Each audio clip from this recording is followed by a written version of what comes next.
सभी दर्शकों को नमस्कार। ज्योतिष ज्ञान भक्ति चैनल पर आपका बहुत बहुत स्वागत है। कैसे हैं दोस्तों? आशा करती हूँ आप लोग बहुत बढ़िया होंगे, स्वस्थ और मस्त भी होंगे। दोस्तों, ज्योतिष पर हमारी चर्चा चल रही है। तो ज्योतिष आप जानते हैं कि कितना महत्वपूर्ण विषय है। ज्योतिष से हम क्या क्या जान सकते हैं, ये भी मैं पिछली वीडियो में बता चुकी हूँ। तो हमारी चर्चा लगन से लेकर के और छठे भाव तक पहुँच गई है। यदि इन भावों में सूर्य से लेकर के केतु तक ये 9 ग्रह अगर बैठे हैं, कोई भी ग्रह बैठा है तो किस प्रकार का प्रभाव डालेंगे। तो आज हम सप्तम भाव पर पहुंचे हैं। लगन से सप्तम कहते हैं कि अगर सप्तम भाव में सूर्य विराजमान है, यहाँ पर अगर सप्तम भाव में सूर्य बैठा है तो कहते हैं स्त्री क्लेश नाशक, स्वाभिमानी, कठोर, राज्यों से अपमानित, चिंता युक्त और शक्तिशाली व्यक्ति होता है। अगर सप्तम भाव में बैठा हुआ है तो ये पत्नी के साथ संबंध बिगाड़ देता है। पत्नी के साथ संबंध अच्छे नहीं होते हैं। राज्यों में भी उसका अपमान होता है, क्योंकि यहाँ से व्यापार भी देखा जाता है।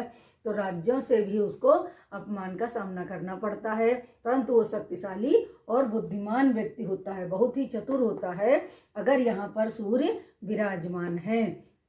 सप्तम भाव में बैठा हुआ सूर्य पारिवारिक सुख शांति में बाधा पहुंचाता है, तो यहाँ कुछ हद तक शुभ नहीं माना गया है। इसके बाद अगर यहाँ पर मंगल विराजमान है तो व्यक्ति कहता होगा सभ्य।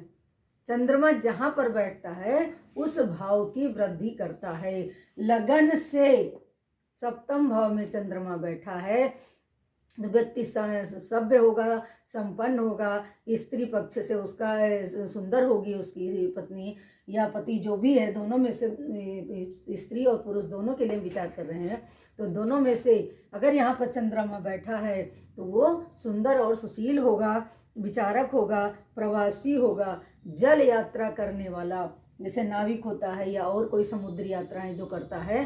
तो यहाँ पर सप्तम भाव में अगर चंद्रमा बैठा है तो व्यक्ति जल की यात्रा करने वाला होता है, अभिमानी होता है, वकील होता है, व्यवहारिक और व्यापारिक व्यक्ति होता है, जो सफ़ेद वस्तुओं का व्यापार भी करता है। जल से संबंधित जैसे अनेक प्रकार के जो व्यापार होते हैं तो उससे करता है। बहुत लोग जल की सप्लाई भी करना शुरू कर देते हैं। यहाँ पर अगर चंद्रमा बैठा है तो शुभ फल प्रदान करता है, पारिवारिक सुख भी प्रदान करता है और व्यापार में भी सफलता दिलाता है। इसके बाद में कहते हैं यहाँ पर अगर मंगल विराजमान है तो स्त्री दुखी, स्त्री से मतभेद बना रहेगा, क्योंकि मंगल क्रूर ग्रह है। मंगल सप्तम भाव में बैठता है तो वैवाहिक जीवन में समस्याएं उत्पन्न करता है। व्यक्ति बात रोगी, कटुभाषी, उसकी वाणी भी बहुत कठोर होगी, उसके संबंध ससुराल से और पत्नी से अच्छे नहीं होंगे। तो यहाँ पर बैठा हुआ मंगल तलाक की स्थिति भी उत्पन्न कर देता है। यहाँ पर अच्छा नहीं माना गया है। धूर्त, निर्धन, धन नाशक कहते हैं, धूर्त भी होता है, कठोर भी होता है और धन नाशक भी होता है। यहाँ पर बैठा हुआ मंगल सुख शांति में बाधा उत्पन्न करता है, पारिवारिक संबंध बिगाड़ता है और उग्रता के कारण वो तलाक तक की स्थिति उत्पन्न हो जाती है। अगर यहाँ पर बुध बैठा है तो सुंदर, विद्वान, कुलीन, व्यवहार कुशल, धनी, लेखक, संपादक, उदार और सुखी व्यक्ति होता है। यहाँ पर बैठा हुआ बुध सप्तम भाव पर लगन पर दृष्टि देगा तो यहाँ पर बैठा हुआ बुध अच्छा सफल प्रदान करेगा। इसके बाद गुरु, अगर यहाँ पर गुरु विराजमान है तो गुरु स्त्री का पति का कारक बताया गया है। गुरु यहाँ पर बैठा है तो वैवाहिक जीवन व्यक्ति का सुखी होगा, भाग्यवान होगा, विद्वान होगा, वक्ता होगा, ज्योतिषी होगा, धैर्यवान होगा, स्त्री से प्रेम करने वाला, कामी, चंचल और प्रेमी, प्रवासी और विनम्र व्यक्ति होगा। अगर यहाँ पर गुरु बैठा है तो व्यक्ति हर प्रकार के उसकी स्वभाव भी अच्छा होगा, स्त्री से भी उसको सुख मिलेगा और घर में भी पारिवारिक में भी सुख मिलेगा। तो लेखक या ज्योतिषी भी हो सकता है। यहाँ पर बैठा हुआ गुरु व्यक्ति को अच्छी सफलताएं दिलाता है। इसके बाद कहते हैं शुक्र, अगर शुक्र यहाँ पर बैठा है तो शुक्र कहते हैं जिस भाव में बैठता है, यहाँ का कारक शुक्र बताया गया है। तो शुक्र अगर यहाँ का कारक है, यहाँ पर बैठा है तो शुभ फल नहीं देता है। तो स्त्री से सुखी तो रहता है, उदार होता है, लोकप्रिय होता है, धनी होता है, और विवाह के बाद उसका भाग्योदय भी उदय होता है। कामी, चंचल और गायन प्रिय व्यक्ति होता है। उसको गायन में रुचि होती है, वादन में रुचि होती है, और वो व्यक्ति सुखी होता है। यहाँ पर शुक्र जो सप्तम भाव का कारक बताया गया है, अगर अच्छी स्थिति में बैठा है तो अच्छा फल प्रदान करता है। शुभ ग्रह केंद्र या त्रिकोण में कहीं भी बैठे होते हैं तो ये अच्छा फल प्रदान करते हैं। इसके बाद कहते हैं कि शनि अगर यहाँ पर विराजमान है तो व्यक्ति क्रोधी, धनहीन, भ्रमणशील और नीच कर्म में रहने वाला, विलासी और कामी व्यक्ति होता है। तो यहाँ पर बली माना गया है शनि, लेकिन परिवार की दृष्टि से, वैवाहिक दृष्टि से या अन्य प्रकार के यहाँ पर अच्छा नहीं फल प्रदान करता है, क्योंकि यहाँ पर बैठा हुआ लगन को देखेगा। तो अगर लगन का यहाँ है तो यहाँ पर बैठा हुआ तो उतने बलिष्ठ बना देगा व्यक्ति को, और वो अपने अनेक दुष्कर्म करके, अनेक संगत में पड़ के अपने कार्य को बिगाड़ता है। कहते हैं भ्रमणशील होता है और नीच कार्यरत हो जाता है अगर यहाँ पर शनि विराजमान है। इसके बाद में राहु केतु, कहते हैं स्त्री नाशक।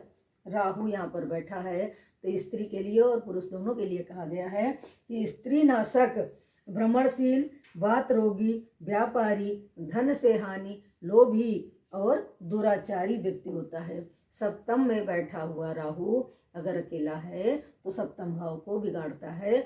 सप्तम भाव से संबंधित जो फल हैं उनमें वृद्धि नहीं करता है, कमी करता है, और घर में अशांति और परिवार में अशांति का वातावरण बना रहता है। अनेक अनेक प्रकार की समस्याएं वो स्त्री हो या जातक हो उसके जीवन में बनी रहती हैं। यहाँ तक अलगाववाद की स्थिति भी राहु उत्पन्न कर देता है अगर सप्तम भाव में बैठा है।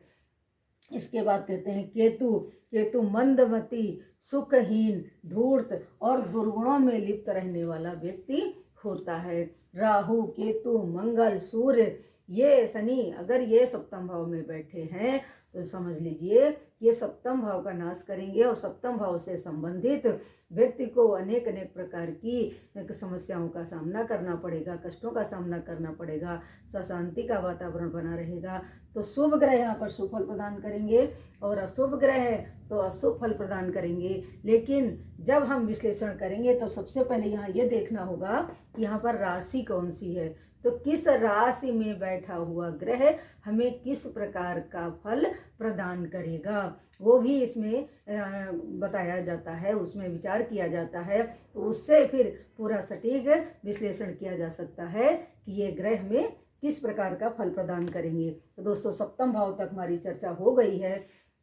यदि आप ज्योतिष सीख रहे हैं तो बहुत कुछ आप लोगों को समझ में आ गया होगा। तो जुड़िए मेरे साथ, ज्योतिष सीखिए और ज्योतिष ज्ञान भक्ति चैनल को सब्सक्राइब कर लीजिए, लाइक कीजिए, बेल आइकन को दबा दीजिए जिससे आने वाली वीडियो की नोटिफिकेशन आपको सबसे पहले मिल सके। और ज्योतिष सीखते रहिए और अपना कल्याण कीजिए, अपना ज्ञान बढ़ाइए। आज के लिए इतना ही। नमस्कार।